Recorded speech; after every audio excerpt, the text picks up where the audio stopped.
திருவாரூர் தேரை எப்படி திருப்புவாங்கன்னு சொல்லி உங்களுக்கு தெரியுமா? தேரை திருப்புறதே ஒரு திருவிழா போல இருக்கும். அவ்வளவு ஆட்டம் பாட்டமும் கஷ்டமும் அதுல இருக்குங்க. 350 டன் எடை கொண்ட இந்த திருவாரூர் தேரை மொத்தம் 4 இடத்துல திருப்பணும். தேரை திருப்ப வேண்டிய இடத்துல முன்னாடியே மார்க் போட்டிருப்பாங்க. அங்க ஃபர்ஸ்ட் தேரை நிறுத்திடுவாங்க. தேரை திருப்புறதுக்காண்டி பயங்கரமான இரும்பு பலகைகள் நிறைய இருக்கும். தேரோட 2 மின் சக்கரங்கள் பின் சக்கரத்தில இருந்து கரெக்டா மையம் வச்சு அதோட மார்க்குகளை குறிச்சிடுவாங்க.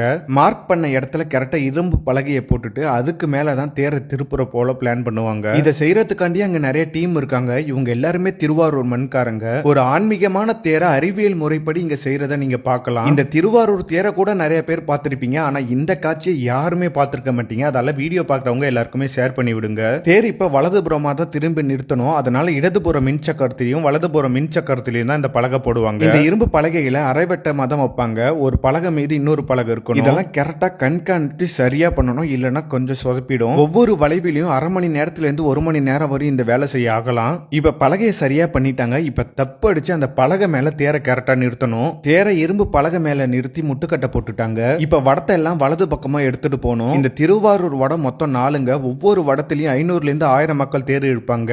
இப்ப தேரோட 2 சக்கரமும் இரும்பு பலகை மேல நிறுத்தியாச்சு. இப்ப இரும்பு பலகையில தேர் சக்கரம் வழுக்கிட்டு போக அதுல கிரீஸ் மட்டும் விளக்கண தடவணும். வழவழப்பு இருக்கிறதால தேர் சக்கரத்துக்கு பெருசா டேமேஜ் ஆகாதுங்க. தேரோட ஒரு வடத்தை மட்டும் அங்க உள்ள புல்ட்ரோசர்ல இணைச்சிடுவாங்க. இப்ப கிரீஸ் விளக்கெண்ணெல்லாம் கரெக்டா தடவியாச்சு. இப்ப தேரை திருப்ப வேண்டியதுதான். ஆயிரக்கணக்கான மக்களும் சக்தி வாய்ந்த புல்ட்ரோசரும் ஒரு சேர தேரை இழுப்பாங்க. அரூரா தியாகேசானுங்கிற சத்தம் எழுப்ப தேர் அழகா வளைஞ்சு வரும் பாருங்க.